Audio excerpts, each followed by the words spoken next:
Hey everybody, it's the Ordinary Joe Show with my very good friend Junel Malapad. Hi, Jody. Welcome. Thank you for having me. Yeah, super glad that you're here. Super glad. So Junel and I, this is the second time that we have done the podcast, and technical difficulties shut us down last time, but we are here in the Joe studio, which is basically my house, for another round. So I'm super glad that you guys are here joining us.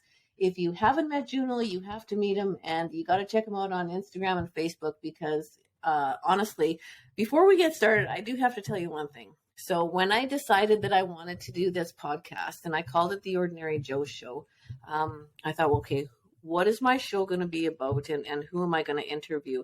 And the big theme of my show and kind of where I want to go with my guests to start off with anyway is to talk to regular people who have done amazing things. Hence kind of the ordinary Joe part, that ordinary people can do amazing things. And so I was thinking about, okay, so who am I going to have on my show? And quite honestly, your name was at the top of the list because I don't know you super well, but really, if there's any irregular person out there who has done amazing things by just following your passion and doing what you love and making such a huge impact on the world, that's you, my friend. Well, yeah. Thanks for saying all of that. I mean, my journey has been really special, and I'm just grateful that I'm able to do all those things and do help out in my own way. Yeah. It's such an amazing story, if you ask me. And I kind of watch from afar, and I don't even think you inspire me on the daily. And since we talked in December, I'm on that treadmill more and more and more and doing more. Terrific. So, and I think about, the pictures that you post, like even the pictures that you post are like, hey, they're out there doing it. They're out there doing it. So, and that's what I think about when I go downstairs. Yeah. So you have inspired me massively. Well, it's what goes around comes around. Those are the things that people inspire me daily also. Yeah. And it just happens that if I see somebody doing something really great, I want to do that also, as well. So, yeah. It's like a ripple effect. Eh? It is absolutely a ripple effect. Yeah. So for our viewers, and I know I've got friends and family and probably maybe people I don't know who are tuning in, you may or may not have heard very much about Junel because I've got people from various parts of my life. So I don't know if I can get back on your phone again. If you want to, Junel has a little bio here that we're going to read for you just so we can give you a little bit of an idea of what he's all about, what he's done and who he is. And then we're going to dive into the thick of things because we do have a lot to talk about, a lot of really cool stuff. And I think by the end of our session, I think people are going to leave feeling really good and really inspired and really grateful. So here we go. So Junel Malapad has run dozens of half and full marathons, several ultra marathons, and has organized countless fun runs for the members of his community. He is a co-leader for Winnipeg Run Club, a run leader for City Park Runners, and has been a run ambassador for Lululemon. He is the founder of the Bridge Forks Running Group, Trash Stigma, and Change Boxing Day to Running Day. He started running in his late 30s. To celebrate his 50th year of life, Junel ran 50 kilometers 50 times in the 12 months of 2020. He was awarded the Manitoba 150 Award in 2021. That's a big award, too. It is. Yeah. It was very special, and I was flabbergasted that I was chosen for that. That's amazing. Yeah. Between May 1st and the 7th in 2022, he ran 490 kilometers across Manitoba to raise awareness and funds for mental health programs in our community. He is happily married to his wicked awesome wife and has 2 beautiful daughters. Currently, he is enjoying his runtirement by running, fishing, and RVing, all while working at his rewarding part-time job at City Park Runners. Junel has impacted and inspired many to lace up their shoes and just start moving. And I can attest to that for sure. So again, massive, massive honor to have you on the Ordinary Joe Show because ordinary is not something that I think you are anymore. Yeah.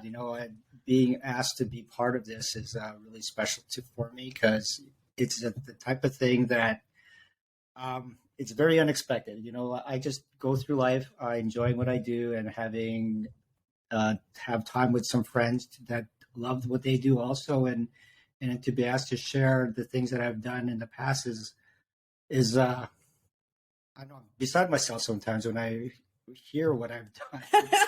Because like, I mean, what we were even talking about before the show, and I think it's really remarkable, and I think it's a testament to your character too, is that you don't plan your stuff, right? And it just comes to you, and it just kind of happens, which I think really speaks to who you are. The fact that you are a couple things. You're running because you love it and it gives you great joy and it really adds to your life.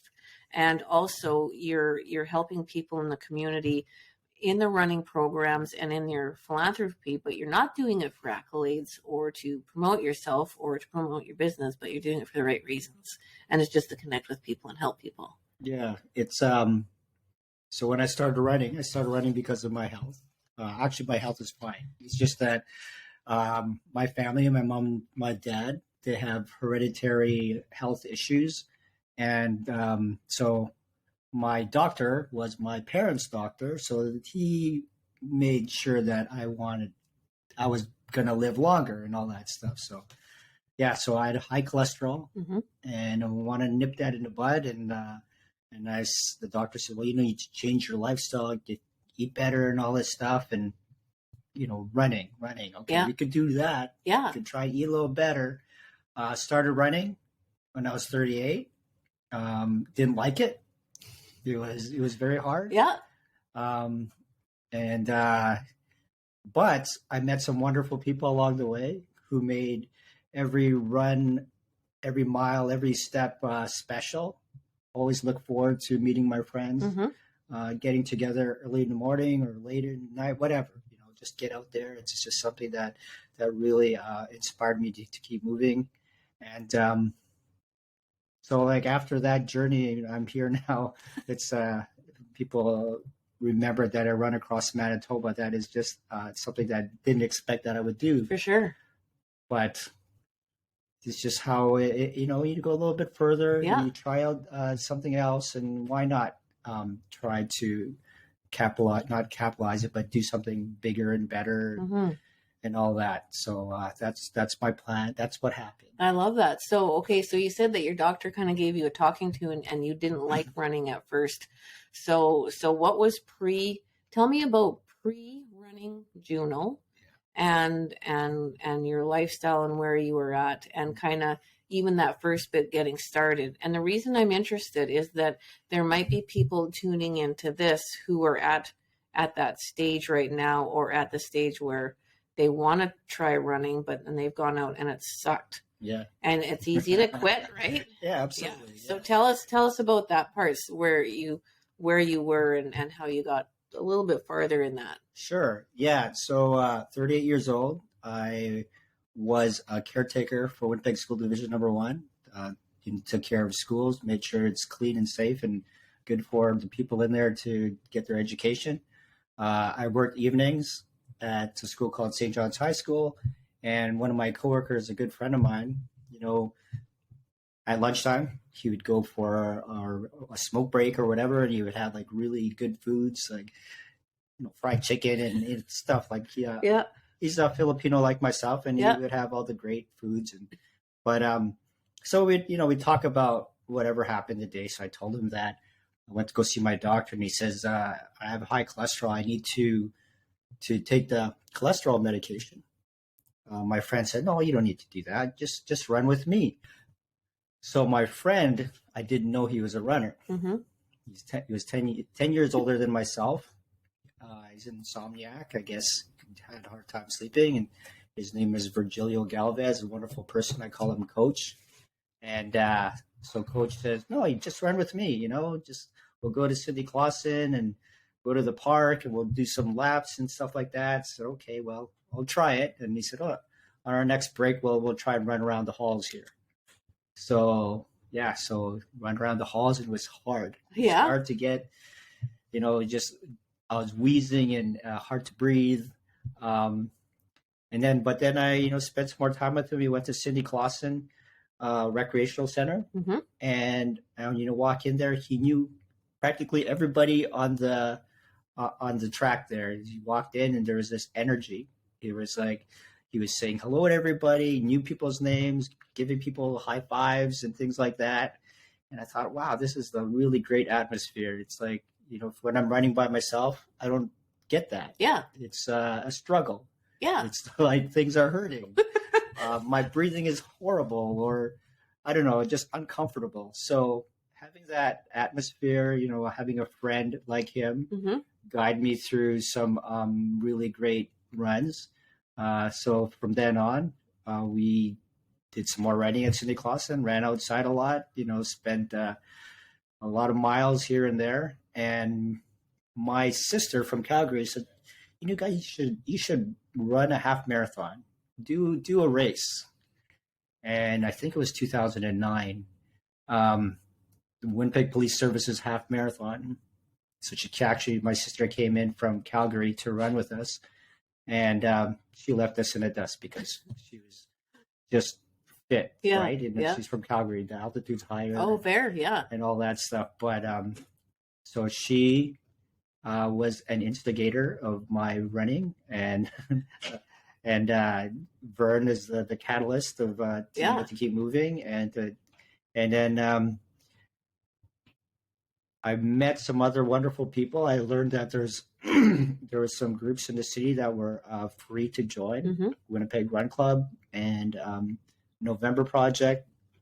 So I worked evenings, and I was able to participate in those runs, especially in the summertime. My shift changed, and then from then on, I met some wonderful people who welcomed me into the community, and I had a great feeling of how this is turning out, and that very first welcoming and meeting people is something that I want to share with everybody else who comes through my path. So having said all of that, my cholesterol was good. So I went to the doctor. He said, your cholesterol is not good. Then I started running, and then I had a good diet. Went back to see my doctor. He said, you're doing great. Just keep doing what you're doing. And then so I said, awesome. So as my journey progressed, my running was really wonderful, and I got some milestones. You got faster and stronger.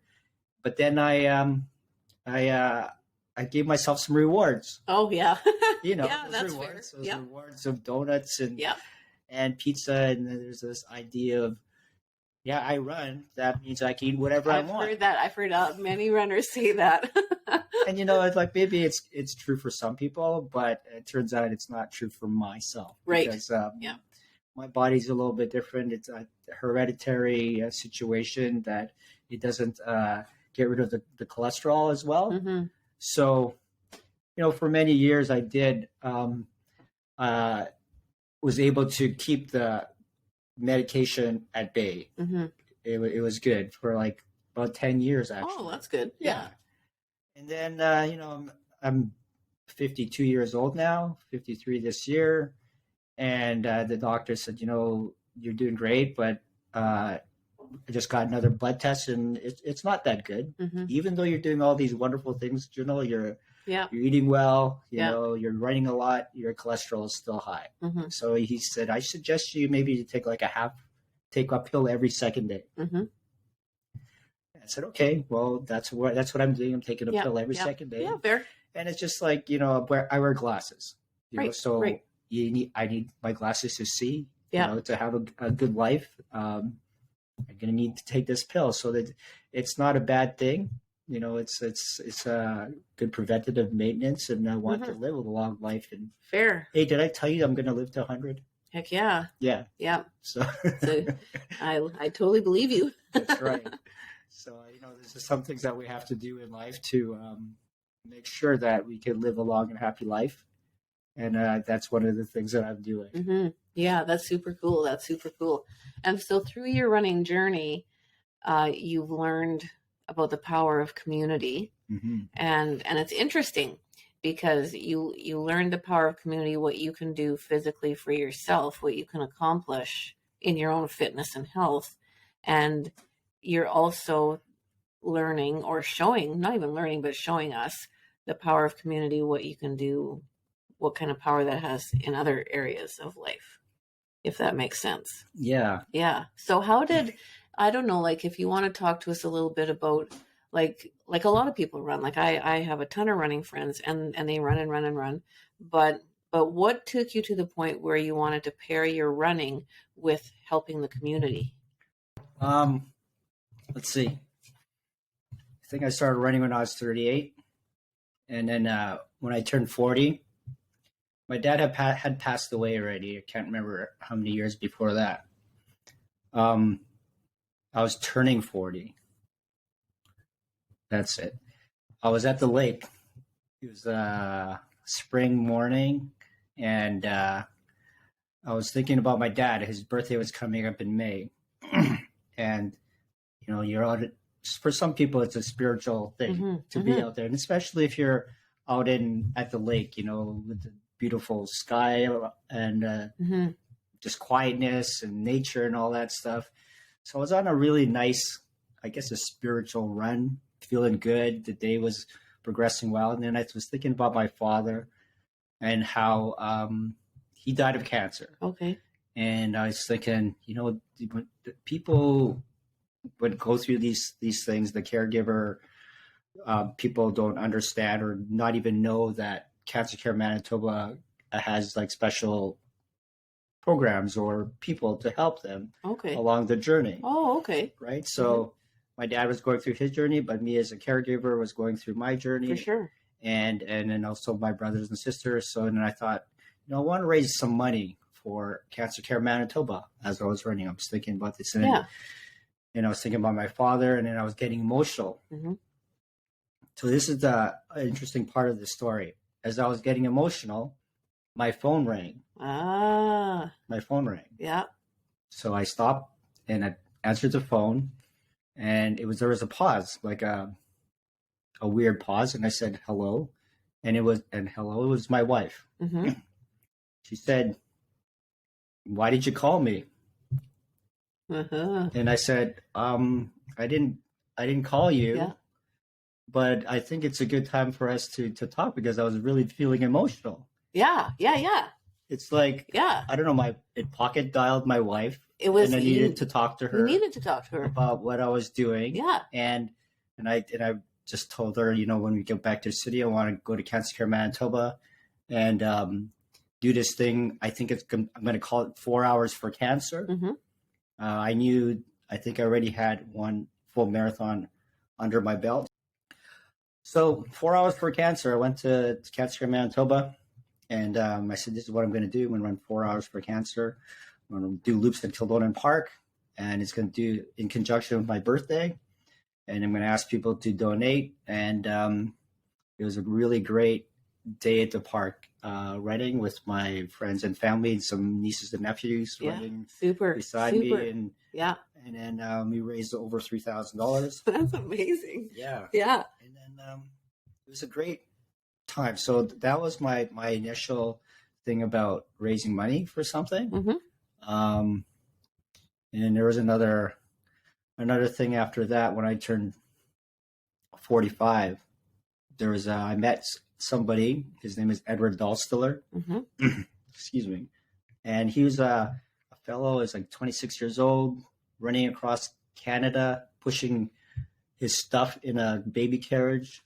Okay. Yeah. And he was doing a special run, there and back run, which means he was going to do it twice. That's amazing. And he was raising money and awareness for breast cancer and Alzheimer's.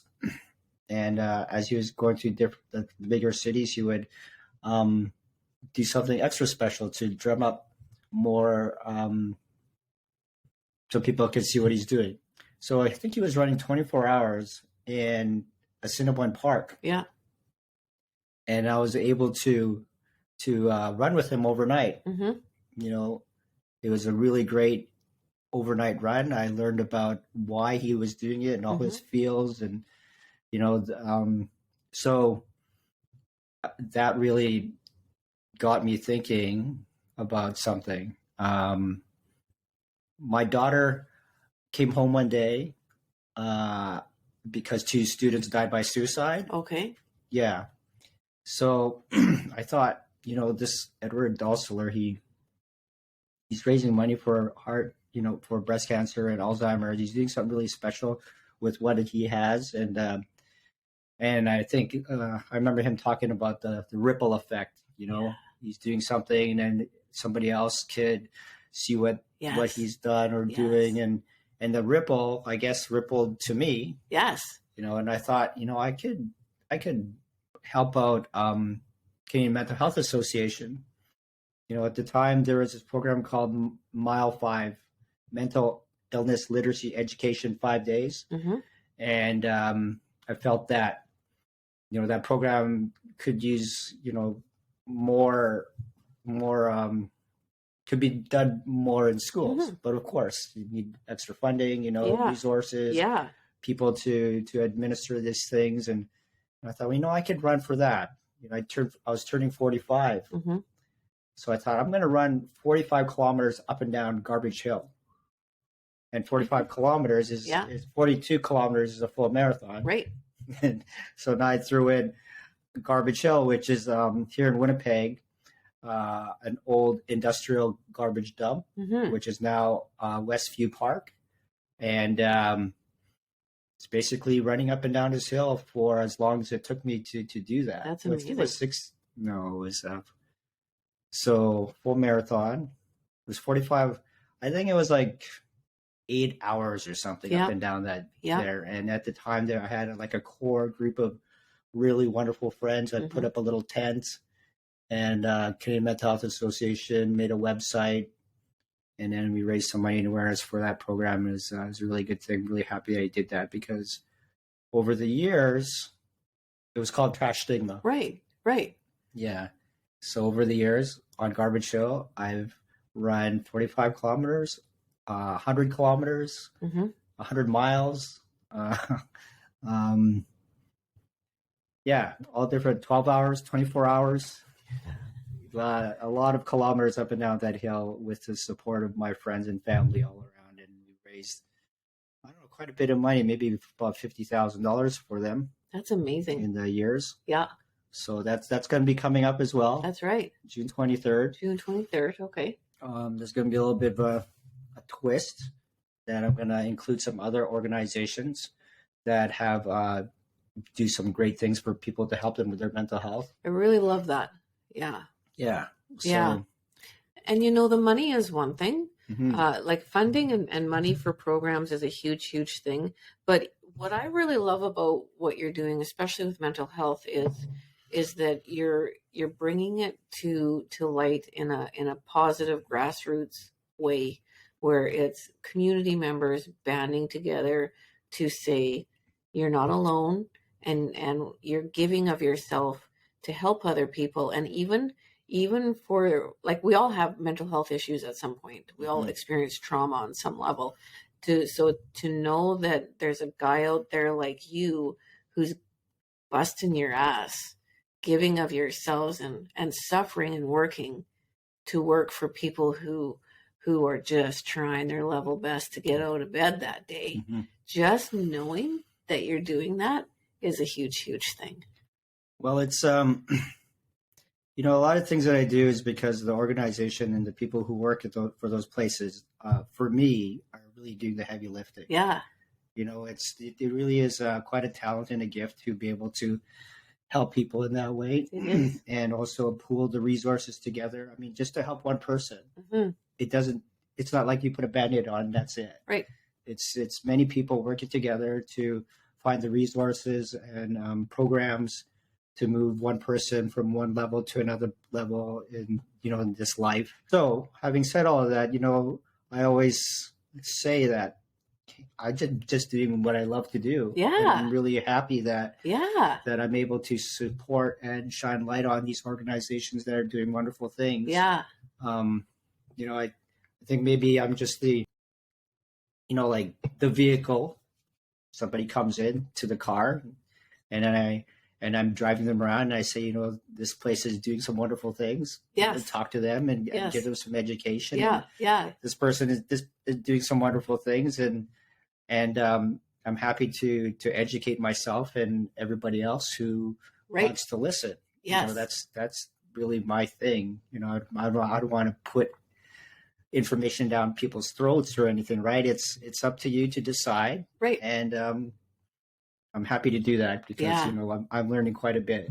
Yes. Yeah. So two things to talk about.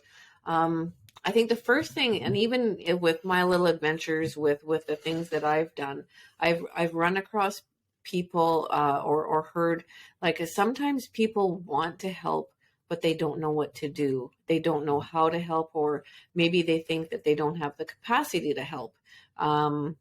But what I think you're a shining example of is that it's so easy to take something that you love to do, your passion, and do something good with that in a really creative way that has an impact. And it doesn't have to be like this, you know, like what you've done has been, you know, pretty remarkable for a lot of people, but everybody out there has a gift, a passion, and something that they love to do. And that's where their magic is. That's how they can connect. Mm-hmm. But secondly, what I would love to hear from you is that, like you mentioned this, and I really agree with you, is that it's a gift, right? Mm-hmm. And I've heard some people have said this to me too, like, oh, what you've done is so amazing, and you're doing such amazing work, but it's a gift, isn't it? Mm-hmm. And you, like, I always feel like I'm the winner when I do stuff. Right. So what are some gifts or some lessons or some really great things that have come from this that have just been blessings? Well, you know, right now, like having just listened to what you just said, I'm just gonna rewind it a little bit to the biggest gift and lesson that I've learned is from my daughter, because my daughter loves so my wife works for the YMCA. We're fortunate to send both of our daughters to camp, and both of them love camp. Mm-hmm. You know, it's quite an experience to be in that situation. And so my younger daughter said, you know, Dad, I don't want any gifts this year. Mm-hmm. And she was like, I don't know, 7 or 8 years old. Yeah. I want to send somebody to camp. I love that. I love that. Yeah. Yeah. She said, you know, people, instead of getting a gift, a donation to YMCA Campership Fund. And, you know, that is a lesson for anybody to learn about, you know, putting somebody else before you. Right. Yeah. And I thought, wow, she's doing this, you know, I could do this too. I think it was even before I wanted to raise money for Mm-hmm. something. Right? Yeah. Super. So that's like a great lesson of using what you love to help out some other things. And, you know, like I love running, and I'm pretty sure that there's other communities who, you know, there's this one group at the Forks. We get together on Tuesdays, and they do finger weaving. Oh, okay. You know, there's a community for everybody. Yeah. You know, they finger weaving, they Yeah. weave sashes and things like that, you know, or, you know, I don't know, knitting or whatever, or baking. Yeah. Just like sometimes when I would share about myself that I'm like a kid who sets up a Kool-Aid stand. Mm-hmm. Mm-hmm. You know, people want to come and see what I'm doing with this Kool-Aid, you know, with the funds. Yeah. You're more than welcome to have some of the Kool-Aid and help me raise money for whatever I'm doing. Yeah, you know, if you have a talent and you're very passionate about it, and you have some friends that would Mm-hmm. love to be part of that journey to help out something very special in your community, like, yeah, please go for it. You know, Mm-hmm. you know, just go to the organization and say, hey, I want to do this something special. Yeah. Yeah. And that is a huge gift for them. And I'm really happy that I'm able to do what I'm doing to help out these organizations. Yeah. Yeah. And just seeing probably, like, I mean, you bringing your friends into the fold, I bet your friends have experienced that magic, Mm-hmm. you know, and just witnessing that, that's what I love. Yeah. Yeah. You know, I met some people who did other things because they met me on Garbage Hill, you know, raised some money for mental health. And one of my friends, I remember, she is a hairstylist. Mm-hmm. So she thought, you know, I want to help out people who are kind of like down and out. They need a haircut for a job interview. Yeah. You know, make them feel good. I love it. And so she did that for mental health. It was really great. and I had some other friends. I mean, just last year, a good friend of mine did this run to help out Silo Mission. Yeah, so my friend Jeff Chung, he moved here from Hong Kong last year in the winter, and he really loves the community. Mm-hmm. He wanted to give back. He organized a wonderful run called Run the Peg. So we ran 100 kilometers Yeah. around the city. That's amazing. In August last year. Yeah. Such a hot day. Yeah, so like he said, he was very inspired by what I was doing, and he wanted to help out because he moved from Hong Kong, and Winnipeg is now his home, Mm-hmm. and he's seen that Silo Mission is doing some great things, and he wanted to help out, and so I'm really happy that people have taken the lead on some things, and they've are able to do that. Yeah. Yeah. You've shown them what's possible. Like, if anything, like you've shown them that it is possible and that everybody comes out the winner. Yeah. Which I think is super cool. Mm-hmm. Yeah. So let's talk about, I don't know, like, I mean, we talked a little bit last time about running across Manitoba, and even like I was thinking about like the running day. Mm-hmm. Some of that has been some hard ass stuff. Like, I mean, it's not where you just go out and trot around and it's just unicorns and sunshine, right? Because sometimes it's blizzards and it's hard, and even Gary I think Gary, did he get hurt on the running? Did he get injured or? Well, yeah, he was running basically a full marathon for like 3 days in a row. That would kill me. And it's just maybe too much for him. Which is understandable. One day you're sitting on the couch and you're talking about doing this thing, and like people don't really do full marathons in a row like that. Right. So Gary, my friend. Yes, Gary. We got to give Gary a shout out, eh? Align Chiropractic. There we go. There's some free advertising. That's right. Gary at Align Chiropractic. Gary Eng is a really great friend of mine. He running across Manitoba. So I had this idea to run across Manitoba. I didn't really have any big plans of who could participate or what. Yep. And my friend Gary said, I'll come and help. That's great. And I said, whatever you want, Junel. I had asked him, can you drive the RV? Sure. Drive the RV. And I said, yeah, whatever you want. I'm like, what kind of friend does that, right? Yeah, time Gary off work. does. Gary does. And so in order to drive the RV, what happens is, so running across Manitoba is 490 kilometers from the Ontario border to the Saskatchewan border. And every day I allotted 70 kilometers for an organization. So I devoted 70 kilometers for one mental health organization. So there were 7 different ones to the whole trip. Yeah. And in order to do that, the RV had to move forward maybe 10 or 20 kilometers. Okay. And then Gary would park it somewhere and he'd run back to us. Okay. And meet us. Yeah. And us being myself and my good friend Jin Lee. Yeah. So I had another fun friend who wanted to go on this journey. That's Jin amazing. Lee, yeah. He ran lockstep with me every single step across Manitoba. So Gary, he ran to us, and then we would run back to the RV, and see whether we needed some food or nutrition or whatever. And sometimes during that journey, since I was raising money and awareness for organizations, I would do a little bit of a talk on Instagram Live. Yep. And do that. So, as the day progressed, he would move forward and he would run.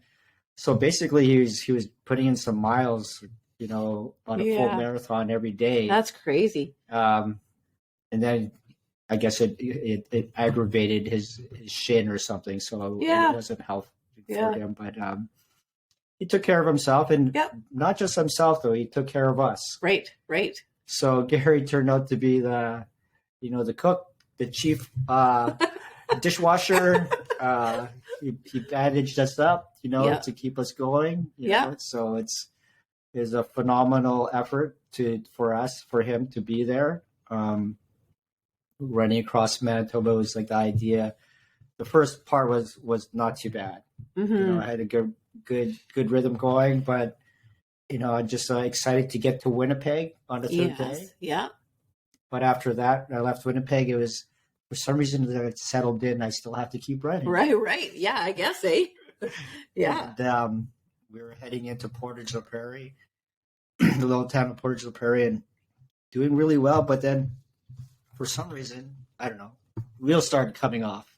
Oh, really? Yeah. Yeah.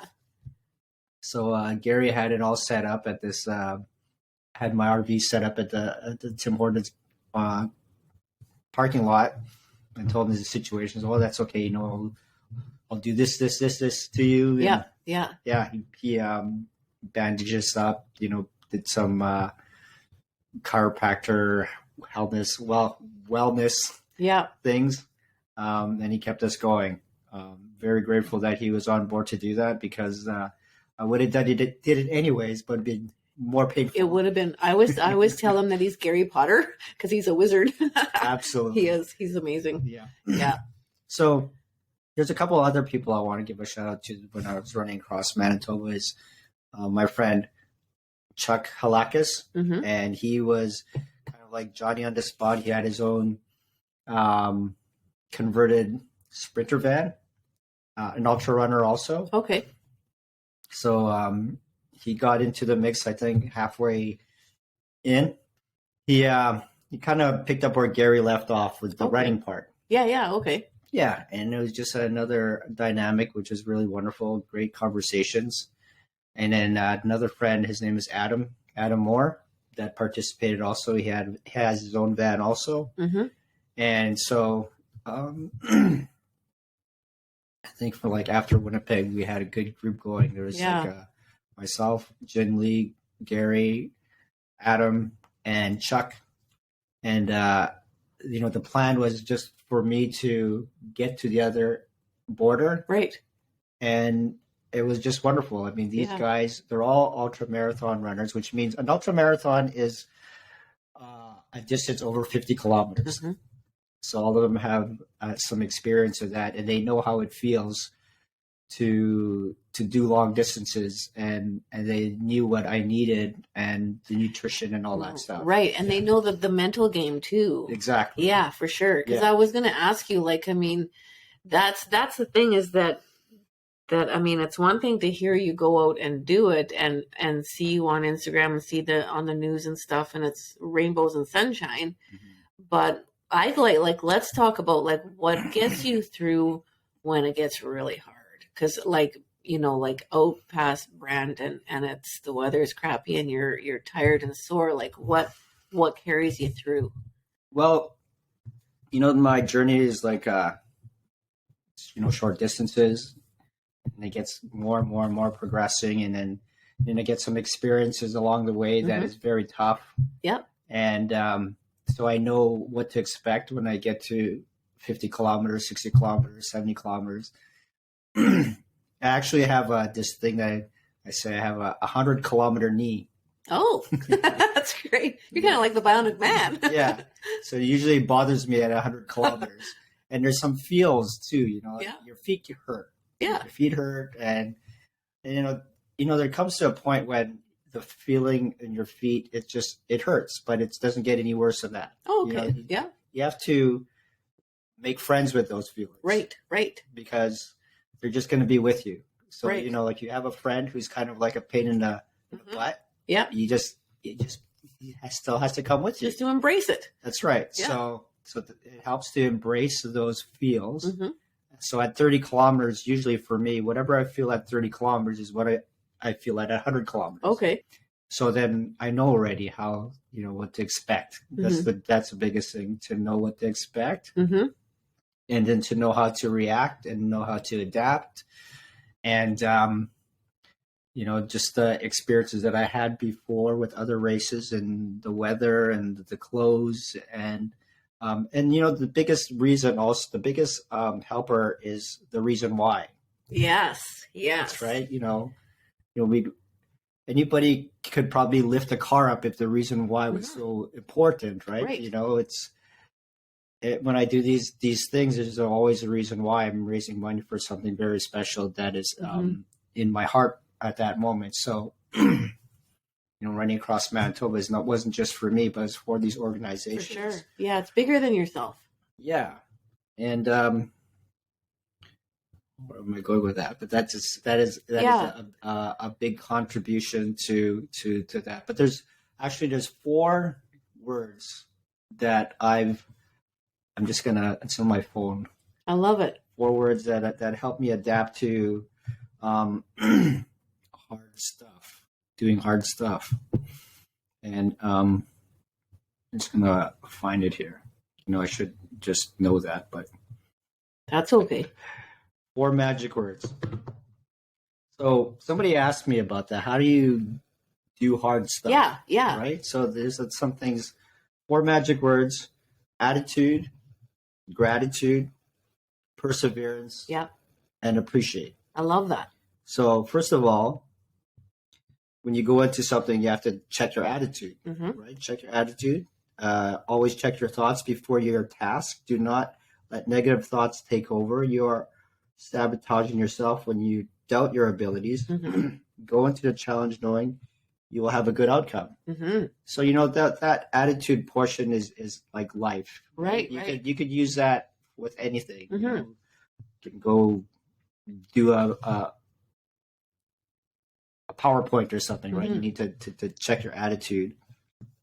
So the second thing is gratitude. This is something that a yoga teacher said. When gratitude is genuine, it brings strength to your present moment. During the task, have gratitude for all things close to your heart. Gratitude for being able, for the place you're at, the people you're with, for the reason, and the people you are doing the task for the weather you are facing, for when you can't feel the cold wind or uncomfortable feelings, the air in your lungs, that means you're dead. And be grateful to be alive. So that's the gratitude portion. I love that. And then you move on to perseverance. When the going gets tough, use the strength from gratitude and persevere through. You got yourself this far, you can complete your task because you did it before. If you haven't did this task before, think about a hardship that you have been through before. Think about the people who can't. And then go back to gratitude. So, gratitude, and then go back to perseverance. And then the last thing is appreciate. Always reflect on the completion of your task, whatever that looks like. If the outcome was not what you expect, it's always a learning moment. Appreciate your accomplishment, the people who help you, the environment you're in. Was it peaceful, beautiful, memorable? And keep those golden moments of the run near your heart. So those are 4 things that I call on when things are tough. I really love that. And then I reflect on after. Yeah. And then those things are just good memories that help me move forward. Yeah, that's your fuel right in here. I have a story for you. So believe it or not, I've run a few half marathons and I ran 1 full marathon. I believe it. Some days I don't. It's a long time ago, but we have to talk about that more in the future too. But the year, so my friend Jenny Schnicka in Melita. So Reston is southwest of Brandon, and then south of Reston is a little town called Melita. And I taught in Melita. Go shout out for Melita for 8 years. And this friend of mine, we decided same thing. We were living a healthy life, so we wanted to get in shape. And so we would do the half marathon. So I'd never run before. And I think the loop around Melita is 3 miles, I think. So we ran out same thing, 6:00 in the morning. Jenny started running in her Sorels. It was crazy. And we did the half marathon that year. And then the day of the half marathon, of course, we felt like superstars. We thought, well, how hard could be a full marathon? It's just twice as long. So we committed to doing it. And that year, Jenny moved into the city and I trained out in Melita by myself. And there was a teacher out there who I taught with. His name was Angus Archibald. And he grew up in the Melita area and he was a big hockey player. And he came back and he taught there with us too. And then he eventually went and taught at Carberry, I think. He was in Neepawa, Carberry, or anyhow, we found out that Angus was diagnosed with a really fast-moving, severe type of cancer, and he was very, very athletic. And so, same thing, when I was going out on my runs, like at 5 o'clock in the morning, and it was dark and it was cold, and I was alone and didn't have anybody to train with, that's what I hung on to. Was I know Angus would have really wanted to be out there running with me. And so, as bad as it sucked and as much as it hurt, I was grateful and I appreciated all of that stuff, because I knew that he would have wanted to be out there. So I always ran for him. Yeah. So I can relate to that. Yeah, it's having somebody who was in your life. Yeah, is very important. Who are, you know, for sure that person who's struggling is something that is just in your heart, right? It's right. Like, so when I run, I usually see my father. Yeah. Different places. Yeah, yeah. And one thing was really special about running across Manitoba. So the last day so there's a 5-minute video. People want to watch it. Okay. It's if you want to Google. Yeah, we can link it too. Yeah. A Big Run Lululemon. Okay. Yeah. So the person who made the video, I was telling him, you know, the last day, I see the weather is going to be a certain, and I'm manifesting a storm. Right. I remember that because I was thinking about you. Yeah. Because that's what. So I told him, this is what's going to happen. Play it out right now. Mm-hmm. The last day is going to be windy, cloudy, raining. But then at around, 5 or 6 o'clock is the twilight time. Yeah. The clouds are going to open up. Yeah. And there's going to be a sunburst. Yeah. And the thing is, years back when I ran 100 miles, my first 100 miler, it was in the evening and I was having a tough time. And there was a sunburst, and I thought, "This is my dad looking at me." Yes. Right. So the last day, there was a sunburst that just kept shining on us right to the end, and it was so amazing. He's with you. That's right. 100%. Yeah, for sure. Yeah. Yeah. And I think if you think about it this way, like think about how proud your dad is watching you go on this journey and give of yourself and learn and all this stuff. And before we started our talk on recording, you said that you wanted the only people that you were really concerned about inspiring was your daughters. And just think like you're doing it. Like just think of all that gift, Yeah. Yeah. Having kids is something that's very special, and we have the obligation, of course, to move forward in life in a good way so they could represent us when we're not here anymore. That's true. And I hope that things are going that way. I think so. So my oldest daughter is a teacher, which is really special, of course, because I used to work for Winnipeg School Division number 1. Yeah. As a head caretaker, and my daughter works for the same division, but we never worked together. And when I retired from there, I guess it was a big deal that the caretaker from Sisler High School was running across Manitoba before he retired. Yeah. So on the website, there was a picture with my story. Yeah. And then so I guess one of my daughter's coworkers said, "Is that your dad right there?" Yeah, that's my dad. Yeah, that's awesome. Yeah. So. I feel like they're proud of me, so that my job is good. Hell yeah, I'm sure they're massively proud how they yeah, for sure. Do they run? Do they do like are they other? No, they do other special things. Yeah. Like, at one time when they lived with my daughter's my oldest one's moved out. So she's getting married soon in August, and then my younger daughter, she's 23 years old, and in and out. My younger daughter loves being outdoors. Yeah. Okay. Climbing rocks and canoeing and just doing hiking. That's their shtick. Well, yeah, because you guys went on a trip out west and you did some cool stuff out there, didn't you? Yeah. So Yeah. yeah, currently my younger daughter is living in Victoria, just living and enjoying Love it. being a 22-year-old person working part time Yep. and fending for herself and having some life experiences. And I'm really proud of her. Yeah.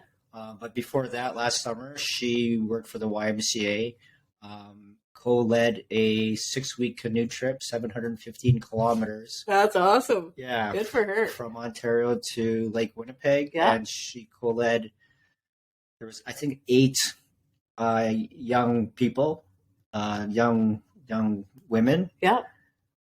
Like that just to do that, to be part of that, to I'm really proud that she's able to lead such a wonderful bunch of people in adverse conditions and things like that. Like to canoe 715 kilometers with all these dynamics and attitudes and emotions and things like that is far more than me running 100 miles or that's right running across Manitoba. Yeah, and then my other daughter, she's a teacher, and she loves yoga and stuff like that. But currently, she has a dog that keeps her busy. Sure. Yeah, and being a teacher is very busy. It so is. A lot of things that they have a cabin. They love being out there and relaxing and gardening and things like that. That's cool. That's cool. Yeah. So what's on your radar for the upcoming future, short term, long term? So yeah, closer to in this year, trash stigma, which is something that I do at a week after Father's Day. So it should have been the 9th year. Last year I had to cancel it because I guess COVID.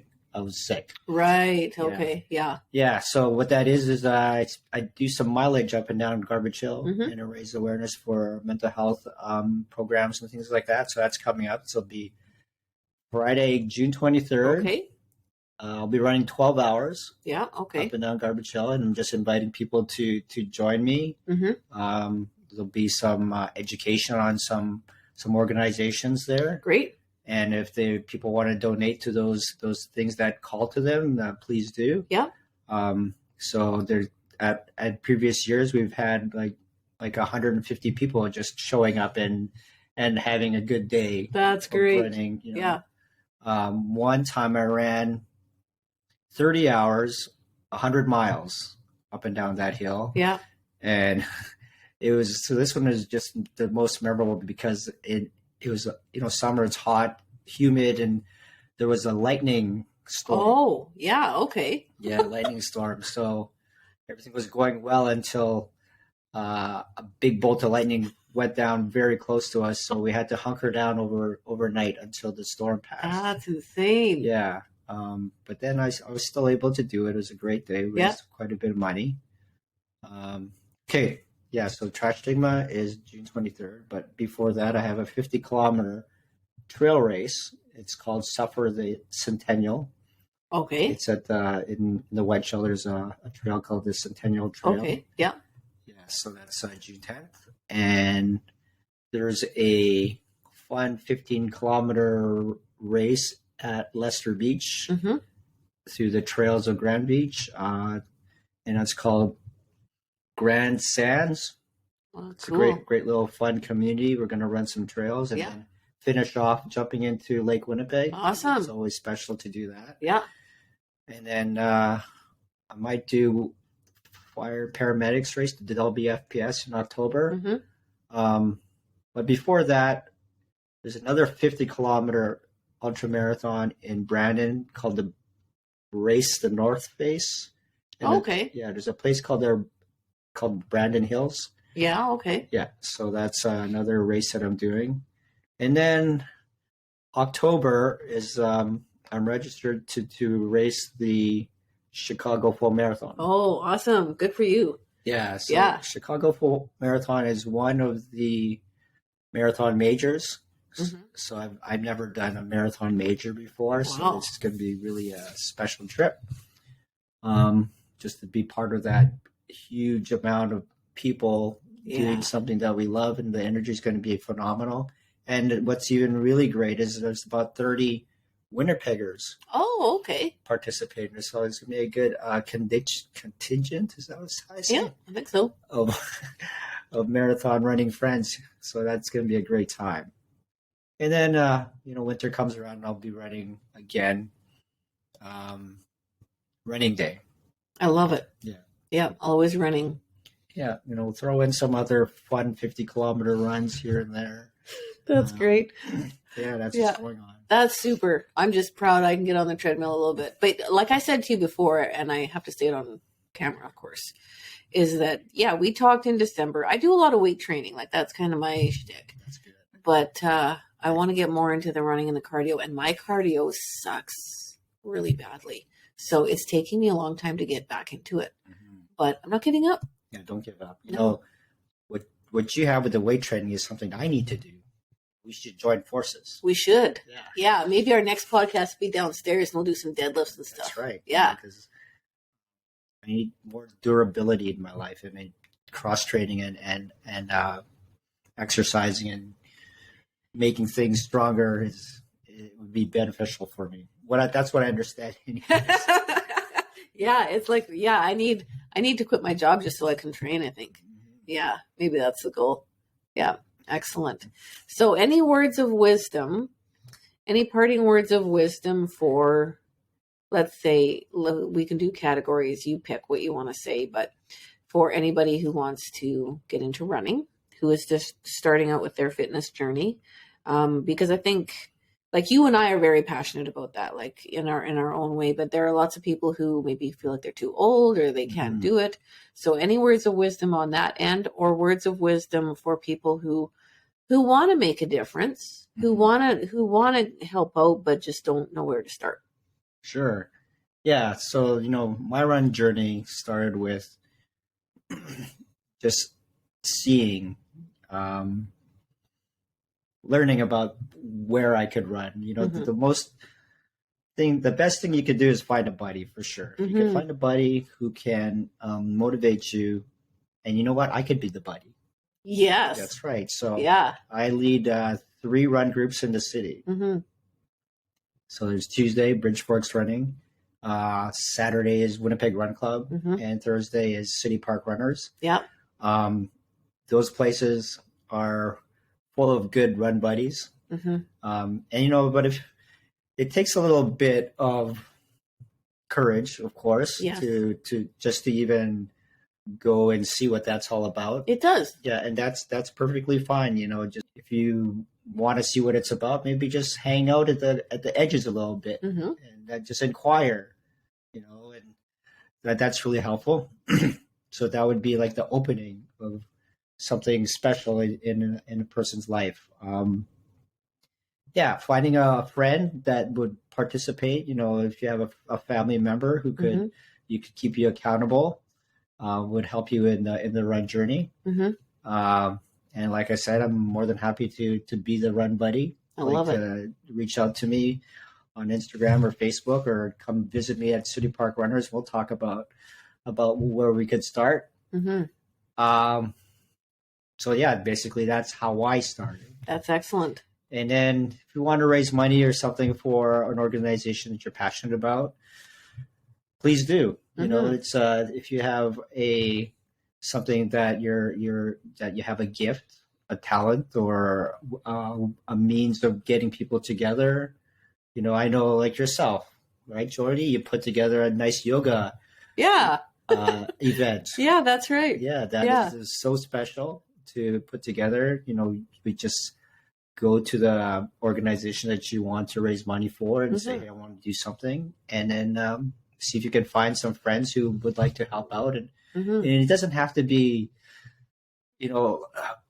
something big. That's right. It doesn't have to be. Right. There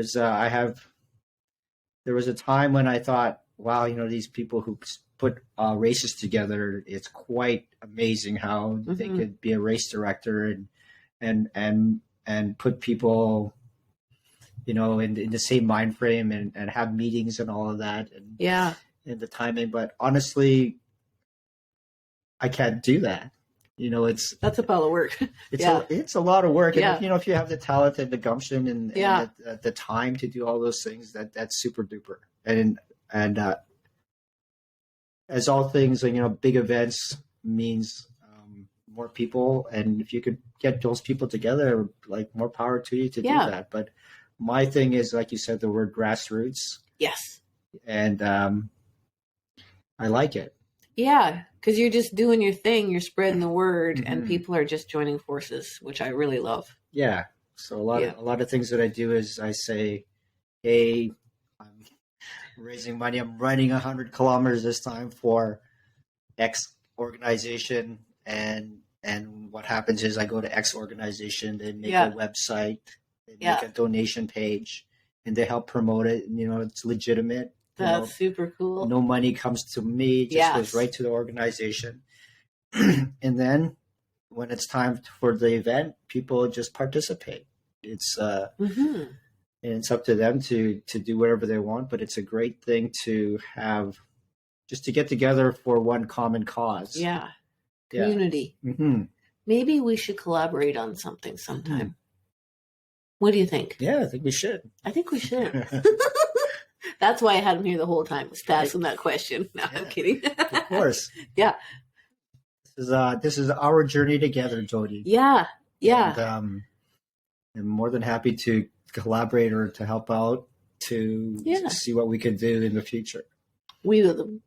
Going on what we talked about before the call, we won't plan anything, but it will come to us. That's right. And I think it probably will. Yeah. Yeah. As we go through life, we move organically, and we do things genuine, and at the end of the day, we'll keep moving closer to a better what is it called, version of ourselves. I think so. I think you're right. Yeah, so something will come. Yeah, excellent. Well, thank you very much for coming here and doing this with me. I had a blast. This is super fun. You're welcome. It was my pleasure. I was actually anxious to run to, well, before I came, my day was going quite slow. I don't know, I had low energy, and I thought, I don't want to bring this low energy to while talking to Jody. So I went out, I did a 10K run, and I went as fast as I could. You're kidding? And I wore my neon clothes. No way. Yeah, and I brought sunshine to myself, and I'm happy I did that, and now I'm here. You are my hero. Like 100%. You are my hero. Really. Yeah, I can't say enough good things about you. Thank you. Yeah. So thanks to everybody for tuning in for our little Ordinary Joe show. And as I like to close every show is pay somebody a compliment, buy somebody a coffee, go for a run. That's right. I'm going to keep running. Great. And life was good. Thank you.